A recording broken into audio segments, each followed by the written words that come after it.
My name is Garvey Ellis, and I am 76 years old. I've spent nearly 5 decades of my life teaching American history to teenagers who, more often than not, would rather be anywhere else than in a classroom. But I loved it. Every minute of it. I loved the creak of the chalkboard, the dusty smell of old textbooks, the raised hands, the arguments about the Civil War or Reconstruction, and even the awkward silences when no one remembered the name of a founding father. It made me feel useful, anchored. My wife, Lorna, used to say that I was married to my job even before I was married to her. We met in 1971 at a community fundraiser in Chestnut Hill. She brought cookies. I brought a diorama of the Battle of Bunker Hill. She laughed at me and said I looked like a nervous preacher. I wasn't, but I was smitten. A year later, we were married. We had one son, Justin.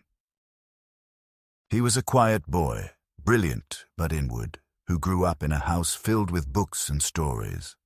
Lorna was the warmth of the home. I was its voice. We lived in a modest house in the suburbs until 1993, when I came into a small inheritance from my aunt, a reclusive woman who had lived in Vermont with 15 cats and a pension she never touched. Lorna and I decided to build a home, not just a house. A real family home, a place where holidays would echo with laughter, where our future grandchildren would run barefoot across hardwood floors. I oversaw every detail of the construction. I chose the red brick exterior, the stained glass panels for the vestibule, the stone fireplace. Lorna designed the kitchen and garden. We built it on a quiet corner lot just outside Philadelphia, a modest mansion by modern standards, but to us it was a fortress of memory and belonging. I lived in that house with Lorna for 25 years. We hosted Thanksgivings that bordered on chaotic. We had birthdays and anniversaries. We played Scrabble on rainy days and argued over paint colors and politics. We buried our dog, Scout, under the old oak tree in the backyard. Then, 5 years ago, Lorna died. A stroke in the middle of the night. 1 minute she was breathing beside me, the next she wasn't. And just like that, silence became permanent. It wasn't just her absence that changed the house. It was how it absorbed it, how the rooms echoed differently. The refrigerator hummed louder. The wood floors creaked more. The air felt colder. Justin came by less and less after her death. He had his own family, his own work, something in real estate consulting that I never quite understood. His wife, Molly, was polite at first, then less so. She had a clipped way of speaking to me, like every conversation was a chore. They lived in the city, in a rental apartment with 2 small bedrooms and 1 bathroom, and were constantly complaining about the noise, the traffic, the rent. When they asked if they could move into the house, into my house, I didn't hesitate. This house was built for family, I said. It's too big for one man. They moved in within a month. I offered them the master bedroom, though it still smelled like Lorna's lavender lotion, and I moved into the old guest room near the back of the house. It was small, windowless, and dry. Molly called it the annex, with a smirk that she didn't try to hide. I didn't care. I was glad to have people around. The laughter of my 2 grandchildren, Alec and Faith, brought some life back into the hollowed spaces. For a while, I believed we were healing, but things changed slowly, and then all at once. Molly began reordering the house as if I were a temporary tenant. My books disappeared from the living room shelves.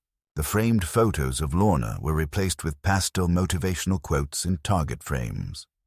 She said she was trying to freshen up the space. Then came the new locks. First on the laundry room door, then the pantry, then, eventually, the thermostat. I found myself asking permission to use my own microwave. My pension, which was modest but steady, was redirected into a shared family account. Molly insisted it was more convenient that way. Justin didn't object. They told their friends and neighbors that they had taken in Justin's aging father, that they were doing their best to accommodate him. I was introduced at gatherings as Pop, like a mascot, something quaint and pitiable. Molly would laugh loudly and say things like, "We've got the full multi-generational setup. It's like having a sitcom character in the house." Once, during dinner, I tried to explain a small discrepancy in a historical documentary we were watching. One detail about Reconstruction politics, and Molly turned to me and said, "Garvey, it's not that serious. Can't you just enjoy things like normal people?" That was when I realized I wasn't part of this household. I was furniture, old and inconvenient, something you learn to walk around but never look at too closely. The children stopped sitting with me. They were growing, of course, and teenagers have their own world, but it was more than that. Alec once asked me if I had dementia because, as he claimed, you always repeat stories. Faith refused to ride with me in the car to church, saying she didn't like the smell of the upholstery. Molly would schedule their family vacations without telling me, leaving me alone in the house for a week at a time. I didn't mind being alone. What I minded was the slow erasure, the disconnection, the feeling that I was becoming invisible in the very place I had poured my life into. The final straw came on a Wednesday morning in April. I had risen early, as always, and was boiling water for tea. Molly came downstairs in her yoga outfit, earbuds in, and opened the refrigerator. She sighed, slammed it shut, and turned to me. "There's no oat milk," she snapped. Again. "I don't drink oat milk," I replied gently, "but I can pick some up today." She stared at me, hands on her hips, and then said the words I would never forget. "You should be grateful for any roof over your head, Garvey. Some people your age are in nursing homes. You don't get to make demands here." She walked out of the room before I could answer. I stood there, tea kettle whistling, the steam fogging up my glasses, and I realized something. I'd become a ghost in my own home. The house I had built, paid for, maintained. The walls that held my memories now held me captive. And I was supposed to be grateful. That morning, for the first time in my life, I sat down and made a list of everything I still owned, everything still in my name. I made tea, drank it slowly, and stared out the kitchen window. The tulips were blooming, Lorna's tulips. I remembered how we planted them together the first spring we moved in, how she insisted on alternating colors even when I said it didn't matter. She always said beauty mattered, order mattered, dignity mattered, and I realized I had lost all three, but not forever. Not yet. The morning after Molly's comment settled into my bones like winter damp in an old house, I woke up with an odd clarity. Not anger. No, that had long since calcified into something quieter, something slower and heavier. It was more like a quiet click in my mind, as if something finally lined up, like a gear that had been misaligned for years, snapping into place. I brewed my tea and sat at the kitchen table, the one Molly had ordered custom and which she complained I scratched with my old man elbows. The smell of lemon disinfectant clung to every surface, harsh and unnatural, masking the warm cedar tones of the wood paneling Lorna and I had chosen. I remembered when this room smelled like cinnamon and cloves during December, when Faith and Alec helped Lorna roll out dough for gingerbread cookies, and she would hum softly under her breath. A tune from her mother, she had said. Now, the house felt sterile and sharp, every corner occupied by objects that didn't belong to me. A minimalist clock with no numbers, a teal ceramic fruit bowl with fake lemons, framed quotes like "good vibes only" and "gratitude is the attitude," hanging where our wedding photo used to be. That day, as I sipped my tea, Molly breezed in wearing a long cardigan and faux designer slippers, scrolling through her phone. She didn't acknowledge me at first, hadn't for months without being prompted. I watched her fingers dart across the screen, her brows furrowed. Then, without looking up, she said, "You've got that doctor's appointment next Thursday, right?" I blinked. Doctor's appointment. She looked at me finally, mildly annoyed. "Justin said you needed to see someone about your memory. You've been forgetting things. The stove, the thermostat, where your shoes are. Remember when you left the door open all night?" I stared at her. I'd never left the door open all night. I hadn't even touched the thermostat in over a year because they had set it to eco mode and password protected it. "I don't recall making that appointment," I said calmly. Molly smirked. "Exactly."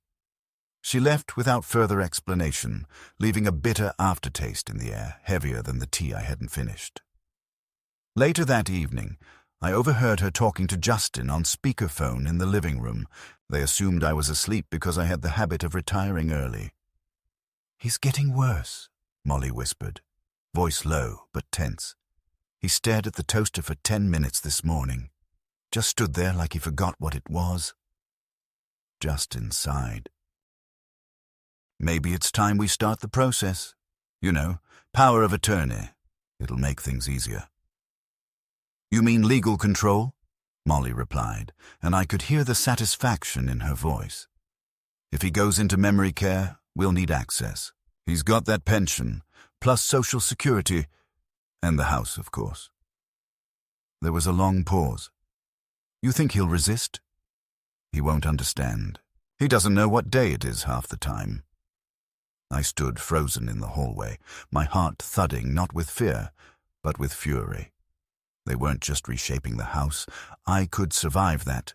They were now reshaping me, narrating a version of my life where I was incapable, absent, dissolving. And the worst part was, they were saying it so casually, like it was just paperwork, like I was paperwork. I didn't sleep that night. I sat in my small room, the one that used to be the crafts room before Molly stripped it of Lorna's knitting and turned it into what she called the annex. I sat in my armchair, the one thing they hadn't touched because it was too heavy to move, and stared at the ceiling fan spinning in slow, ghostly circles. The next morning I found the attic key. It had been buried in the drawer of Lorna's old sewing cabinet, which Molly kept saying we needed to donate to charity because it didn't fit the aesthetic. I climbed the attic stairs, careful not to creak too loudly, and opened the narrow door. The air was dry and smelled of dust and cardboard. Boxes lined every wall, decades of our lives tucked away. And then, wedged between a stack of Christmas decorations and a bundle of yellowing yearbooks, I found the fireproof safe. Lorna had insisted we buy one in the 90s after a friend's house burned down. "Just in case," she said. We stored important things there: wills, birth certificates, a marriage license, and, most importantly, the deed to the house. With trembling fingers, I turned the combination lock. I remembered it immediately. Her birthday. My birthday. The year we married. The safe clicked open. Inside, neatly stacked, were manila folders. I pulled out the one labeled Ellis Residence. I sat on the attic floor, legs crossed like a schoolboy, and read slowly, methodically. And there it was, clear as day, signed and notarized in 1995, a living trust agreement. It stated that I, Garvey Ellis, was the sole original owner and trustee of the house, and that should any family members reside there, their occupancy would be considered provisional, unless otherwise amended by me. The trust had never been amended. My breath caught. They had no legal right to the house, no power, no claim. Justin may have paid for a new roof 5 years ago. Molly might have ordered furniture and painted walls, but none of that mattered. The house was mine. The place I had built brick by brick, the place I had shared with my wife, the place I had allowed them to enter out of love, not obligation. And here they were, preparing to push me out, to declare me unfit, and perhaps institutionalize me, erase me like one of Molly's throw pillows that didn't match the couch. I sat in the attic for over an hour. I didn't cry. I didn't shout. Instead, I felt an icy resolve form in my chest. It was like watching the tide pull back before a storm. I took the deed, carefully placed it in a new envelope, and slid it into my coat pocket. I went back downstairs, passing Justin on his way in from the garage. He didn't notice the envelope. He was too busy scrolling through his email. "Hey, Dad," he muttered. "Don't forget we've got a family meeting Sunday night. Molly wants to talk about next steps." I smiled gently and nodded. "Of course," I said. "I'll be there." Sunday couldn't come fast enough. I spent the next 2 days photocopying documents at the public library and visiting a lawyer I knew from my teaching days. An old friend of Lorna's, actually. He was semi-retired, slow to speak, but sharp as ever. When I placed the trust agreement in front of him, his eyes narrowed. "They have no idea this exists?" he asked. "None," I replied. "They think I'm too far gone to tie my own shoes." He chuckled grimly. "Well, Garvey, I think it's time we remind them who they're dealing with." And so it began. A quiet war, a war not of shouting or slammed doors, but of paper, ink, and memory. Of reclaiming what was mine before they wrote me out of my own story. The house was never just a house. It was everything we had worked for, Lorna and I. And now it was being hollowed out by people who saw me as a burden instead of a man. Let them have their oat milk and faux smiles. I had something better. I had the truth. And I was no longer afraid to use it. The first signs of retaliation from Justin and Molly weren't dramatic. That would have made things easier, more obvious. Something to point to and say, "See, look what they're doing." No, what they did was slower, more deliberate, coated in the sticky veneer of plausible deniability. It began the week after the family meeting, which, unsurprisingly, was not a meeting but rather a monologue delivered by Molly, flanked by Justin, who sat on the couch like a silent partner in a real estate firm, nodding whenever she looked in his direction. She presented a list of recommendations from an elder care consultant she'd apparently spoken with, without ever discussing it with me. "They say it's important to maintain structure for seniors," she began, as if I were already halfway to being nonverbal.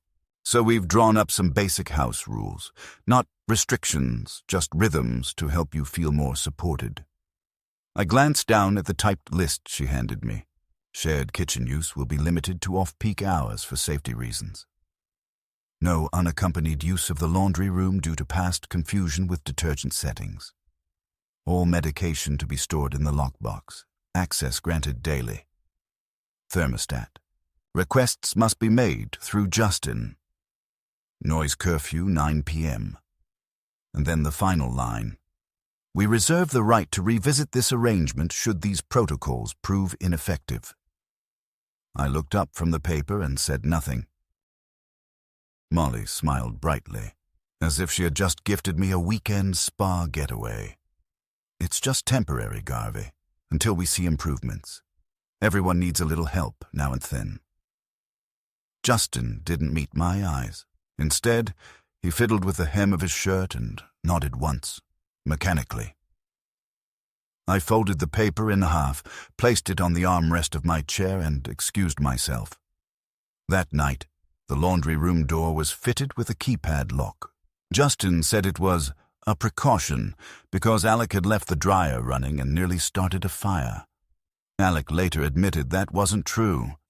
He hadn't done laundry in weeks. The next day, I tried to open the garage where my tools were kept, only to find the lock changed.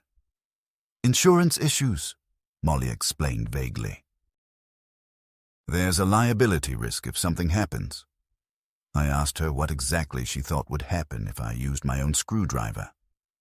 She shrugged and said, "It's not about you, Garvey. It's about policies. You'd understand if you weren't so—" She stopped short and looked away, pretending to be distracted by a text message. 3 days later, I woke up and went to make toast, only to find the bread and peanut butter missing from the pantry. Molly claimed we were simplifying the food inventory. "Too many items going stale," she said. "It's wasteful." From then on, the pantry was locked with a chain latch. Molly handed me a little canvas sack with a few labeled food items, instant oatmeal, canned pears, crackers, and said, "This is your shelf now. Let us know if you run out." I stood in that kitchen, staring at her. Her manicured hand rested on the counter, her wedding band glinting under the fluorescent light I had installed myself 25 years ago. I wanted to scream, but instead I nodded and said, "Thank you." The isolation deepened incrementally, like watching slow erosion. My mail was rerouted. When I asked about it, Justin said they had opted into digital delivery to simplify things. My magazine subscriptions stopped arriving. My phone rang less. Then not at all. When I checked, I saw that voicemail had been deactivated and the call log was empty. Molly told me that telemarketers were clogging the line, and it was for everyone's peace of mind. When I mentioned that Lorna's cousin Clara had been calling every month for years, Molly said she can email. Then came the visitors. Or rather, the lack of them. My former colleagues, old friends from church, even the handyman I'd known for a decade. None of them came around anymore. At first, I thought it was natural drift. People grow busy, distracted. But when I called my friend Charles, his wife answered. "Oh, Garvey," she said, hesitating. "We tried visiting last week, but Molly said you weren't feeling well and didn't want to be disturbed. I'm sorry. We didn't mean to overstep." My stomach dropped. I hadn't been sick. I hadn't even known they'd come by. I asked her to please try again. They never did. I started walking to the park every morning, just to breathe air that wasn't tinged with resentment. I'd sit on the same bench, watch the ducks, feed them crusts from the stale bread Molly deemed expired, and think. I thought about Lorna's laugh, the way she used to hum when she cooked. I thought about how the sun used to hit the dining room table just right in the mornings, and how Faith used to climb into my lap to read picture books. I thought about the slow rewiring of reality happening around me. The way Molly spoke to me as if I were already in hospice, how Justin averted his eyes during conversations, how the kids barely acknowledged me, how every object I touched in the house seemed to come with a condition. "Please don't touch that. It's decorative. Please don't sit there. It's white linen. Please don't open that cabinet. It's not organized yet. Please remember to knock before entering shared spaces." Shared spaces. That was the phrase Molly used when she started locking the downstairs bathroom after 9 p.m. "It's a shared space," she said. "We need boundaries." I wanted to ask her what exactly I was sharing. My pension, my property, my silence. One afternoon as I returned from the park, I found Alec and Faith in the kitchen, laughing over their phones. They didn't see me at first. Alec was mimicking my walk, exaggerated and slow, hunching his back, dragging his feet, saying, "Oh, where am I? What year is it?" Faith nearly collapsed with laughter. Then she pulled up a video. I caught a glimpse. It was a grainy clip of me in the garden, bending to pull weeds. Alec had added a voiceover. "When the dementia kicks in, but the lawn still needs love." They'd posted it to some app. Thousands of views, hundreds of laughing emojis. I backed away before they saw me, walked straight to my room, and sat on the edge of the bed for a long time. I didn't cry. That part of me felt long gone. Instead, I made another list. Names, actions, dates. I kept it in the back of my notebook, along with the deed. And then, just as I thought they had exhausted their arsenal of microaggressions, they escalated again. I overheard Molly talking on the phone with someone named Janice. "Yes, we're looking into assisted living," she said. But there are some logistical complications. He doesn't think he needs it, of course. He still thinks he's fine. It's sad, really. He repeats himself constantly. We think it's early onset, but he's so stubborn. He won't see a doctor. We're documenting everything: video, timestamps, medication errors. There was a pause. Yes, we've been told legal guardianship is the next step. We're working on it. I stared at the floor of the hallway, the grain of the oak panels I had chosen myself, and realized that I was being slowly disappeared. Not physically. That would have been too easy. But legally, administratively, emotionally, I was being erased. They were creating a paper trail of fiction, a manufactured narrative of my decline. Every withheld letter, every intercepted phone call, every tiny humiliation had a purpose: to paint me as unfit to remain in control of the life I'd built. That night, I didn't sleep. I sat by the window and watched the street lamps flicker, the shadows stretching across the driveway. I thought of Lorna. I imagined her standing beside me, arms crossed, mouth tight. She wouldn't have tolerated this. She would have called a lawyer the moment Molly changed the pantry lock. She would have said, "Garvey, you're not a guest here. This is your home. Don't let them make you forget that." I wished she were here. I wished she could see me now. Or maybe I didn't. Maybe I was glad she didn't have to witness the slow dismantling of our shared life. In the morning, I began transferring documents to a private file. Not just the deed, but bank records, medical statements, receipts, correspondence. I went to a notary and filed a statement of retained legal capacity. I changed the beneficiary of my life insurance policy. I moved my pension payments to a new account. Quietly, methodically, I began to claw back control, and with every step, every signature, every notarized seal, I felt something return to me. Something I hadn't felt in years. Not rage, not sadness. Ownership. The discovery of the living trust agreement in the attic had ignited a fire inside me that had been smoldering under the weight of years of neglect and humiliation. But it was not until the day I sat across from my old friend and lawyer, Martin, that the full reality of what I was up against settled in with a heavy finality. Martin's office, nestled in a modest brick building downtown, smelled of worn leather and faded legal volumes. As he pulled the deed from the folder, his eyes sharpened in a way I hadn't seen in years. "Garvey," he began carefully, "this document changes everything." For the first time, I felt a flicker of hope that was not just wishful thinking, but rooted in law and fact. We went over the details line by line, and it was clear. My rights to the house were not only intact, but legally binding. I was a co-owner with full authority. What that meant in practice, however, was a different matter entirely. Martin cautioned me about the complexities of family dynamics intertwined with property law. "Your son and Molly may try to contest this," he said. "They might claim you're not competent, that you don't understand what you're doing. It happens often in cases like this."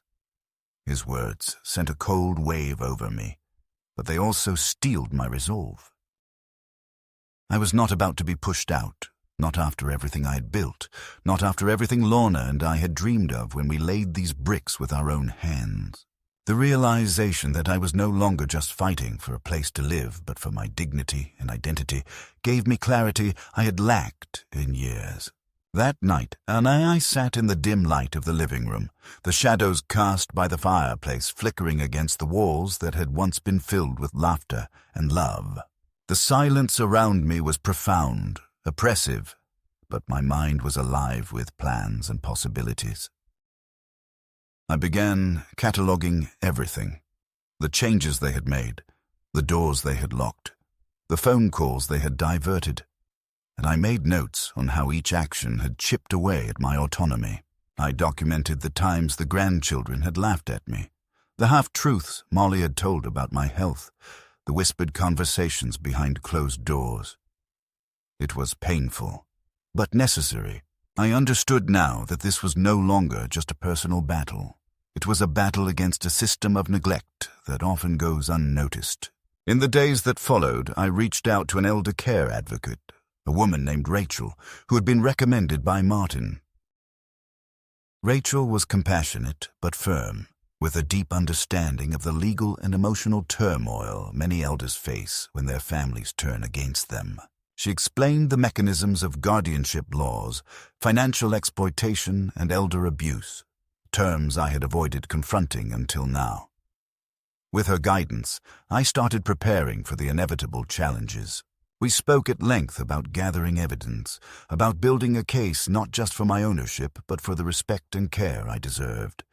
It was overwhelming, but Rachel's presence gave me strength I hadn't felt in years. Meanwhile, the atmosphere in the house grew colder, more strained. Justin and Molly were aware now that I had found the documents, and their smiles were tighter, their conversations more guarded.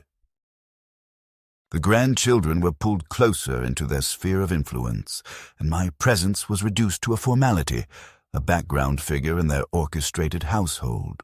I found myself eating alone more often, the dinner table shrinking as if to physically exclude me from their lives. The disconnect was painful, but the discovery of the trust had given me a secret weapon. I was no longer just the elderly man they could dismiss. I was a co-owner with rights, with a voice that could no longer be silenced. One afternoon, Justin confronted me directly for the first time. He was in the kitchen, loading dishes into the dishwasher with a forced calm. "Dad," he said, not looking at me, "maybe it's time to think about downsizing. You don't need this big house anymore. We can help you find a place that's easier to manage." His words stung, not because of their content, but because of their delivery, patronizing and dismissive, as if I were a child being steered away from a toy I loved. I looked him in the eye and said, "This house is mine as much as it's yours, and I intend to prove it." His face paled, but he said nothing. That evening I returned to the attic and pulled out an old photo album. The pictures were faded, but the memories were vivid. Lorna's smile, our wedding day, the first Christmas in this very house, the children playing in the yard. I traced the outlines of familiar faces, the handwriting on the back of photos, the small notes tucked between pages. It was a testament not just to ownership, but to life itself. This house was a vessel of decades of love and hope, of sacrifices made and dreams nurtured. And now it was at the center of a storm that threatened to tear everything apart. The middle point of my journey was not marked by a single event, but by the dawning awareness that I was no longer a passive observer in my own life. I was becoming an active participant, a man reclaiming his story piece by piece. The legal documents were not just papers. They were keys unlocking a future where I could assert my rights and demand respect. Yet, with this power, came the bitter knowledge that family ties could be as fragile and dangerous as any external threat. The house that once symbolized security and warmth had become a battleground, and I was preparing to fight for every inch. In the quiet moments before sleep, I felt the weight of loneliness and betrayal settle over me. But I also felt something else. A spark of determination, a flicker of hope that had survived years of neglect. The battle ahead would be long and difficult, but for the first time in a long time, I was ready to stand up not just for the house, but for myself, for the legacy of love and life that no one could take away. And so, the middle point was reached, the point where the past and future collided, where the fragile bonds of family were tested, and where the true measure of a man's spirit would be revealed. In the weeks that followed my conversation with Justin, the air in the house thickened with a tension that no one acknowledged but everyone carried. Like a gas leak, we were all pretending not to smell. The children moved through the house on tiptoes, whispering more and glancing at me out of the corners of their eyes. as if waiting for me to drop something or say something forgetful to validate the story Molly and Justin were weaving so carefully. Molly herself became a specter, always watching, rarely speaking directly to me, but leaving signs of her presence everywhere. My laundry, which I had always done myself, started disappearing from the hamper and reappearing, clean but with several items missing. When I asked about my cardigan, the grey one Lorna had knitted me in 2002, Molly said she didn't know what I was talking about, and perhaps I'd misplaced it. A week later, I saw Faith wearing it, sleeves rolled up, laughing with her friend on the front porch. When I opened my mouth to ask for it back, she looked at me with something between pity and disgust and said, "It smells like mothballs. You can have it." I said nothing. I walked back inside and made a note in my journal. It was around that time that they started inviting people over. People I didn't know, friends from Molly's yoga studio or Justin's office, and introducing themselves as the homeowners. I was never mentioned. One evening, I came into the living room to find a group of well-dressed strangers sipping wine and complimenting the renovations. Molly smiled at me, tight-lipped, and said, "Oh, this is Garvey. He's family." A woman with dyed red hair and too many bracelets extended her hand and asked if I lived nearby. Before I could answer, Molly interjected, "He stays with us sometimes. We like to keep an eye on him." The laughter that followed, polite, dismissive, oblivious, rung in my ears like a siren. I went to my room and stayed there for the rest of the evening. When I emerged the next morning, the front door had a new smart lock.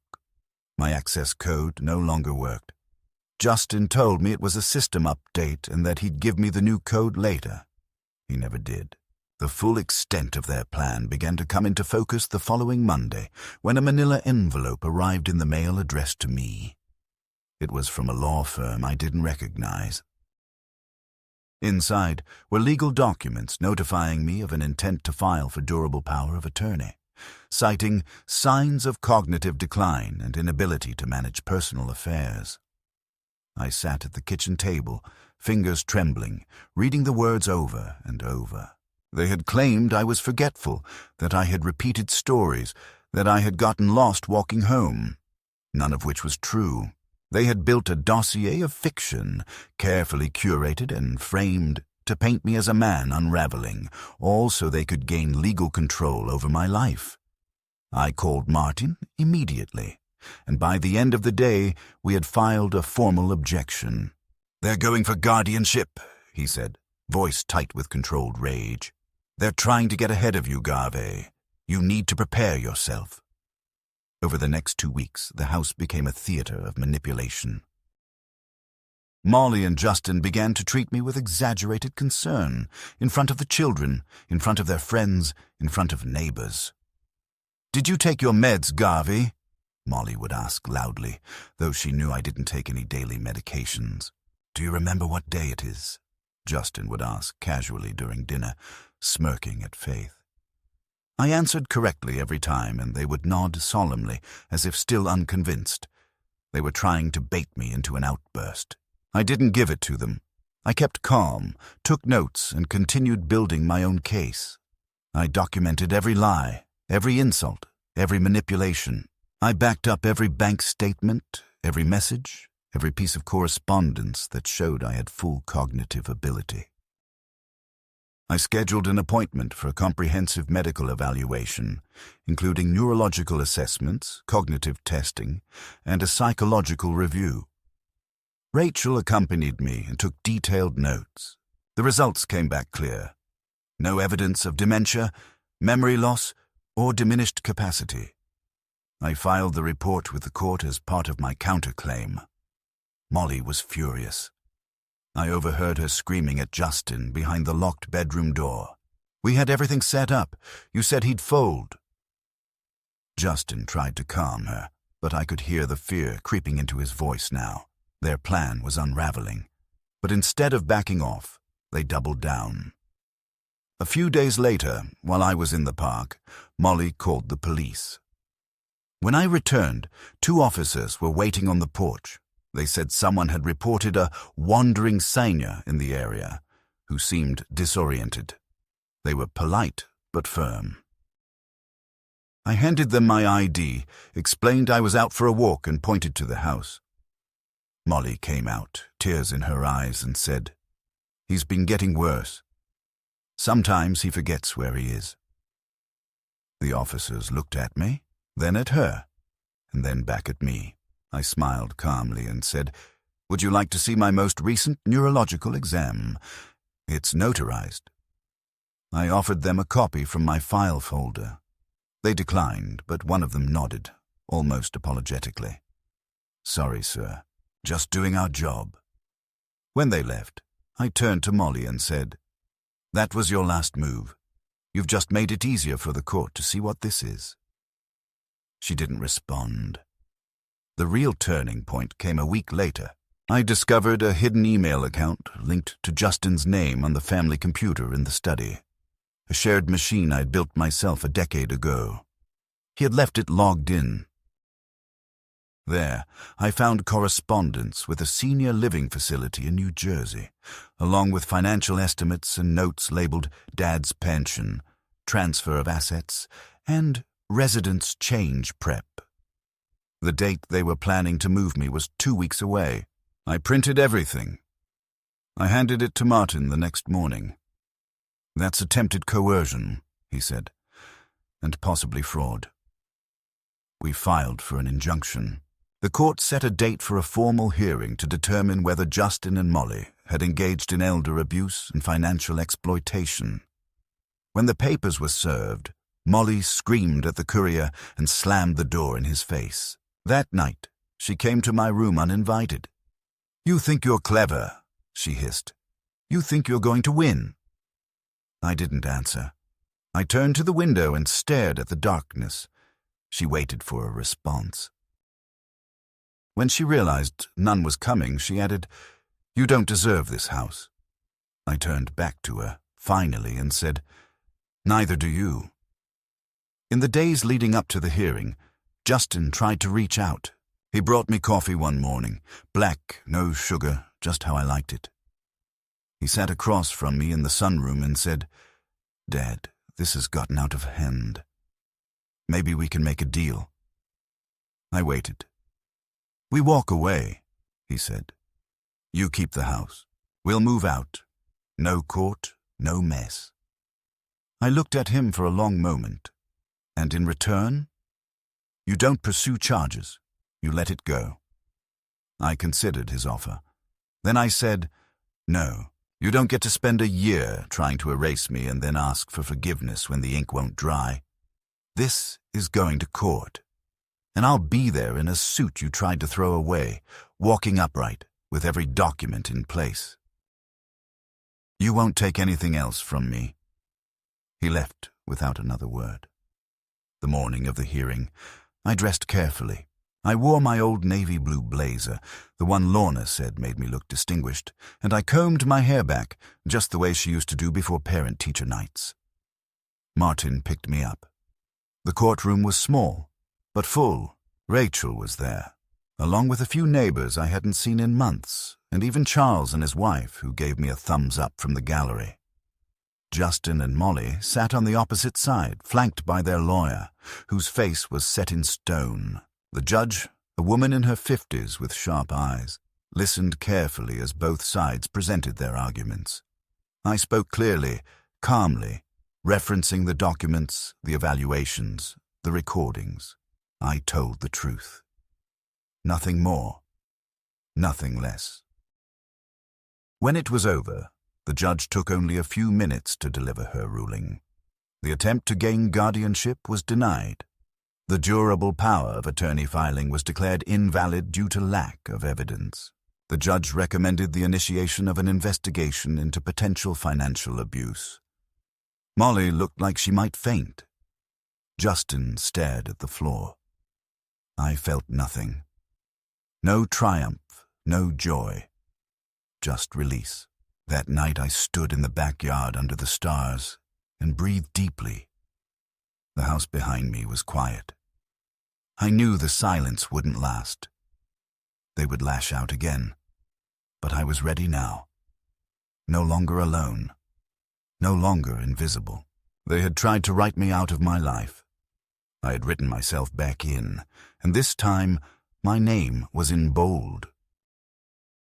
In the days following the court hearing, the energy in the house shifted yet again. Not like a tide pulling back, but like the eye of a storm, quiet, deceptive, heavy with unspoken rage. Justin and Molly didn't speak to me directly, didn't shout, didn't protest, but they moved around me with a deliberate chill, their footsteps clipped, their voices low, their glances filled with something almost feral. They had lost the legal battle.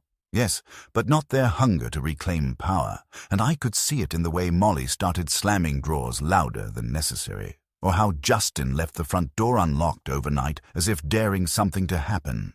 The tension built day by day, and I kept to myself, spending most of my time in my room, quietly finalizing the next step I'd been contemplating for weeks, not just reclaiming my rights, but removing them, my son and his wife, from the house. Entirely. They had made it clear that no truce was possible, that peace would only ever be a facade behind which new schemes brewed. I had no interest in war, but I also refused to live in occupied territory. I met with Martin again, this time not in his office but at the local coffee shop down the street from the courthouse. I wanted the conversation to be away from files and law books, away from the air that smelled like bureaucracy. I told him I was ready to initiate a motion to dissolve the shared ownership. "You want to push for full sale?" he asked. I nodded. "Let the court force the liquidation. I want out. But more importantly, I want them out." Martin leaned back in his chair and studied me for a long moment.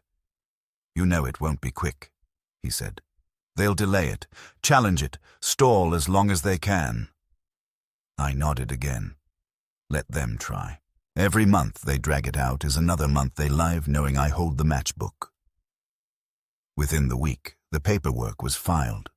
A petition to dissolve joint ownership and initiate forced sale of the house was submitted to the county clerk. Martin made sure to serve them directly at home. He wanted them to see the envelope land in their hands, to feel the weight of it. What I didn't expect was the level of venom they unleashed afterward. Not in court, but in life. Justin began parking his car across the driveway so I couldn't leave.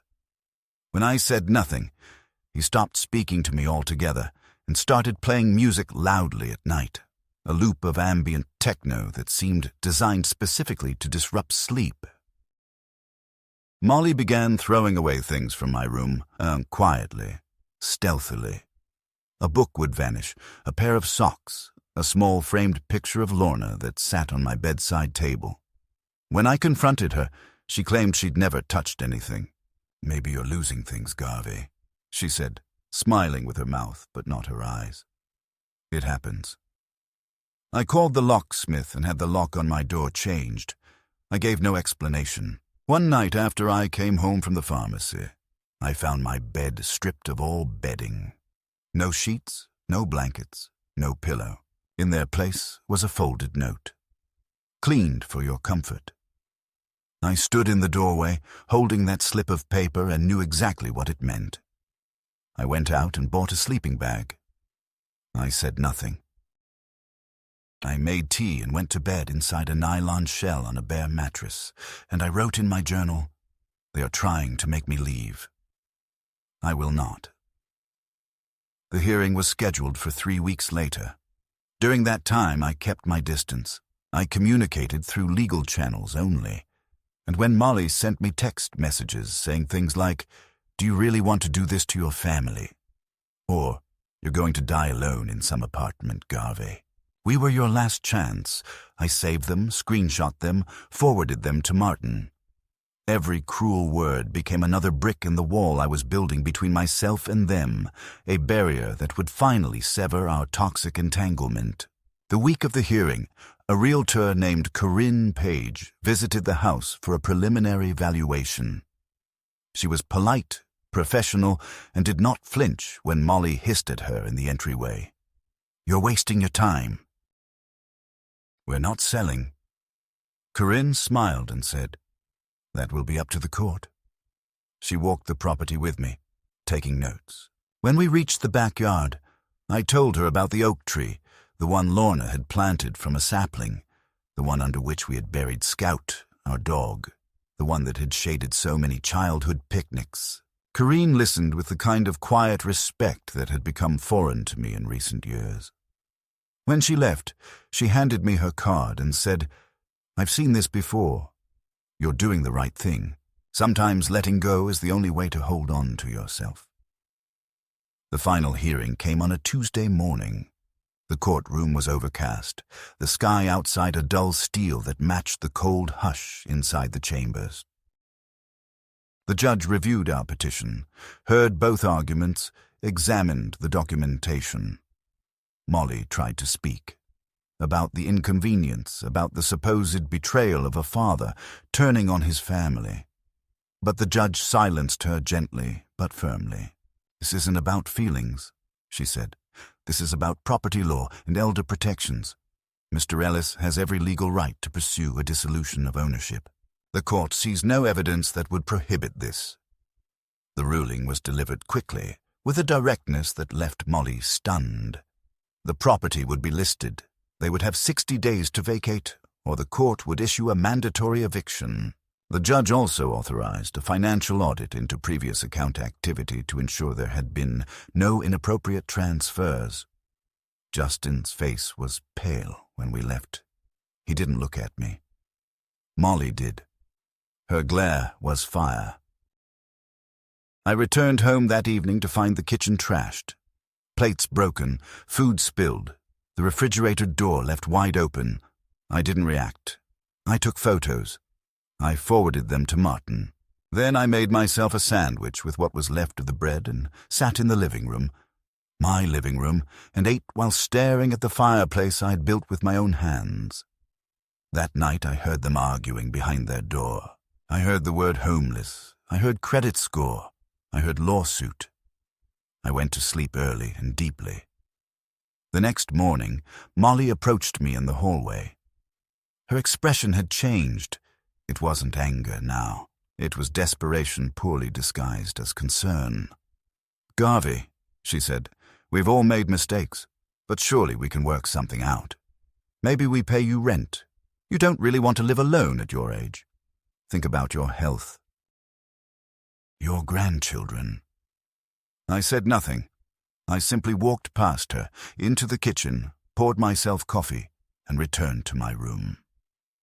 3 days later, they moved out. No fanfare. No goodbyes, just the thud of boxes and the scrape of furniture across the floors. I stayed in my room until the moving truck left. When the silence came, it was absolute, and it was beautiful. I walked through the house slowly. Every room was empty of their presence, their scent, their tension, their contempt. It was all gone. I opened every window. I let the air in. That night, I slept under Lorna's quilt, the one Molly had hidden in the linen closet for years. I found it still smelling faintly of cedar and lavender. And for the first time in a long, long time, I slept without dreams. In the weeks that followed their departure, the house grew quieter in a way that no longer felt oppressive but restorative, like a body finally exhaling after years of bracing against constant tension. The rooms that once echoed with confrontation and passive aggression became still, but not empty. There was a different kind of presence now, one I recognized, one that had been waiting beneath the surface all along. It was Lorna. It was me. It was the original pulse of this house, before it was reduced to a battleground. I moved slowly at first, reacquainting myself with forgotten corners. I reopened the parlor and restored the music cabinet. I dug out the boxes in the attic and hung back the paintings Molly had declared dated. I returned my books to the living room shelves, and I sat down in my old chair and read in peace the late afternoon sun spilling through the windows just as it. Used to, my days became simple, structured by my own rhythm. I cooked modest meals, real food, not nutritional portions, and took long walks again, not to escape, but to observe, to breathe, to nod at familiar neighbors.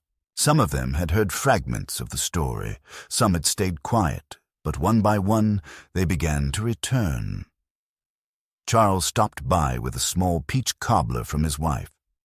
Mrs. Reyes brought me clippings for the garden. Even the mailman, who had once been instructed to deliver all envelopes directly to Justin, shook my hand and said, "Glad to see you back where you belong, Mr. Ellis." I felt like a man slowly stitching his name back into the seams of his life, not as a protest, but as an affirmation. I made one final visit to the courthouse to finalize the audit. The investigator assigned to the case confirmed what I already suspected. Molly had siphoned a portion of my pension each month into a shared household account and then used it for personal expenses, spa treatments, boutique purchases, even a weekend retreat at a so-called wellness resort. The court sanctioned her with a repayment plan. I declined to pursue criminal charges. When the investigator asked me why, I simply said, "Because I'm not trying to destroy anyone. I just want my name to mean something again." She nodded slowly and said, "That's rare." I received one letter from Justin after they left. Typed, short, unsigned. He said he didn't agree with what I did, but hoped I found peace. There was no apology, no acknowledgement of what had been done. I read it once and filed it away. The grandchildren never wrote. I didn't expect them to. They were teenagers, shaped by the stories their parents fed them. Maybe, one day, they'd ask questions. Maybe they wouldn't. That would be their journey. I had no more illusions to protect. In late spring, I hired a local painter to restore the trim on the front porch. As he worked, I stood beneath the oak tree Lorna had planted and watched the breeze stir its branches. The sunlight flickered through its canopy like a memory not quite fully formed. I thought of Lorna's hands in the soil, her laughter when the wind blew her hat away, her quiet pride the day she saw the first acorn fall. I placed a small bench under that tree and sat there every morning, tea in hand, letting the silence return, not as absence, but as presence. That, I realized, was the difference. This wasn't solitude. This was reclamation. The house no longer whispered fear. It breathed again. The walls no longer listened for insults. They held space for thought. I didn't need to repaint everything or erase the scars. The point wasn't to pretend the damage had never occurred. It was to live fully within the truth of what remained. I began teaching again, in a way, hosting small gatherings of retired teachers, leading free discussions at the library, mentoring a young man from the neighborhood who wanted to become a history teacher. My voice had never stopped working. It had only been silenced. Now it rang out again, clear and strong, not because I demanded to be heard, but because I finally had room to speak. Sometimes at night I still hear echoes, Molly's clipped tones, Justin's hollow sighs, even Faith's mocking laugh, but they don't haunt me. They remind me. They remind me of how easy it is to surrender yourself by inches, by letting others rewrite your story line by line. And they remind me that I didn't let it happen forever. I stopped it. I found the line, stood on it, and said, "No more." The hardest part was not confronting them. It was confronting myself, the part of me that had allowed it all to unfold for so long, out of hope, out of a misplaced belief in family loyalty. But now, standing alone in the very house they tried to erase me from, I feel no shame. I feel clean. I feel honest. I'm 76 years old. I'm not infirm. I'm not confused. And I'm not gone. I am here. This is my home. And for as long as I can rise each morning, it will remain so. Lorna would have smiled at that.